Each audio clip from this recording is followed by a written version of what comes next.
As the Trump administration continues to pledge to target the worst of the worst criminals in its immigration crackdown, many others are getting caught up in that crackdown. Last month, 28-year-old community organizer Catalina Sochi Santiago was detained by Customs and Border Protection. Despite living legally in the U.S. for years under the Deferred Action for Childhood Arrivals program, or DACA, she remains in ICE detention in Texas today. I spoke with her wife, Desiree Miller, a few days ago. Desiree Miller, welcome to the NewsHour. Thank you for joining us. Hi, thank you for having me. So your wife, Xochitl, is currently in ICE detention. She's been there since she was detained back on August 3rd. What can you tell us about where she is, about what you know about the conditions inside, and also how she's doing? Yeah, thank you for that question. I'm able to speak to her every day, so we usually talk every morning. And obviously, there's some really concerning things that she's told me about the conditions inside of the detention. I think some of the main ones are that people don't receive the medical attention that they need. In particular, there are some pregnant women who don't get medical attention. And a lot of the times when people ask for medical attention, they're just given water. The water smells weird in there. They've been given food multiple times that is either expired or makes people sick. There's a lot of talk about whether or not the conditions are humane or not, but I think that there's no way to make that situation humane when you have ripped someone away from their family. All of these things that they do to make it seem as if it's humane, letting people talk to their families, having video calls, and having these quote-unquote mental health checkups. I think that no mental health checkup is going to make up for the amount of trauma that has been inflicted by being ripped away from their families and trying and having my wife and other people trying to deport them without cause. I mean, you two have been separated for weeks now. What has that been like? It's a really difficult experience. I think that knowing also that a lot of times the conditions that she's in, that she's not able to sleep well because they have the lights on all night and the guards are very loud and talk very loudly throughout the whole night so that they're not able to sleep. It's really hard for me to be out here trying to go about my day because I still have to, take care of her stuff and I still have to work while I'm also trying to just live with this fact that she's in there suffering. Take us back, if you can, Desiree. She was detained before boarding a domestic flight. She was approached by someone wearing a Border Patrol uniform in the airport. There is this video of that moment when the officer seems to be checking her identification. Okay, I'm asking you some immigration documents here. Where did the video come from? And just tell us about that moment. What happened?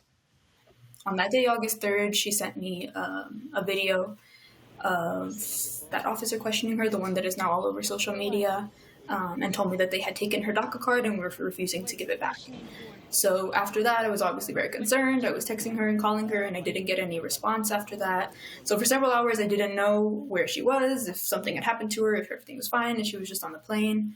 Until around 8:30, one of our friends here received a call from her, and she let our friend know where she was being detained, and that's how we found out where she was at. We should underscore here, she's 28 years old. She has valid DACA status, right? She's renewed that several times over the years, which does require verification and background checks and the like. We did ask DHS about her case. They gave us a statement in which they called her a criminal illegal alien. And they also said this in part, quote, her criminal history includes charges for trespassing, possession of narcotics and drug paraphernalia. She'll remain in ICE custody pending her removal proceedings. So, Desiree, I just want to get your response to that. And also, is it your understanding that these charges that they reference in the statement, that is the basis for her arrest and potential deportation? So DHS, in that statement, and since then, has blatantly lied to try and justify the fact that they are detaining her unlawfully. Her legal team has confirmed multiple times that she has not been convicted of any crime that would cause her to lose her DACA status, nor are there any pending criminal charges against her. She, to this day, holds a valid work permit that allows her to work and travel within the United States legally. So DHS and ICE don't have any legal basis for why they detained her, why they are holding her, or why they are trying to initiate deportation proceedings. And I think it should be very concerning to everyone that ICE is knowingly holding someone who has protection from deportation under DACA and is claiming that their DACA status doesn't matter. You know, the administration, as you've probably seen, regularly puts out information about who they're taking into immigration custody, who they're working to deport.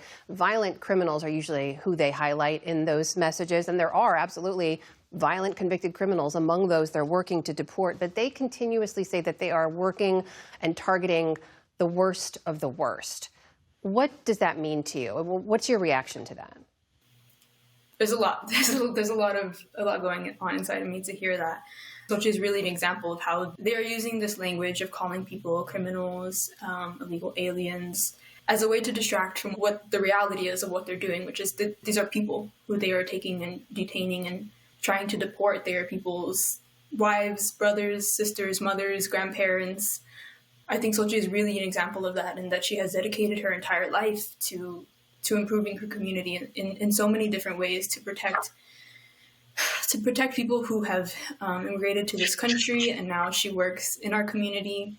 It's also worth noting, Desiree, there's over 500,000 people with DACA status in the United States. That was obviously set up as a program that was meant to shield from deportation people who were brought to this country without documentation as children. But the government's also said that DACA, they say, does not confer any form of legal status in this country. What do you think happens next for Xochitl? I'm definitely not a legal expert. I'm just Xochitl's spouse, who's obviously trying to understand all of this that is national policy unfolding within our daily lives. I think that we are fully anticipating her to come home to her family, to her community, where she belongs. I think it's horrible that my wife has been used as an example, but I hope that it helps bring light to the reality of what is happening and the dangers that we are facing in this administration. Desiree Miller, thank you so much for joining us tonight. I really appreciate you making the time. Thank you.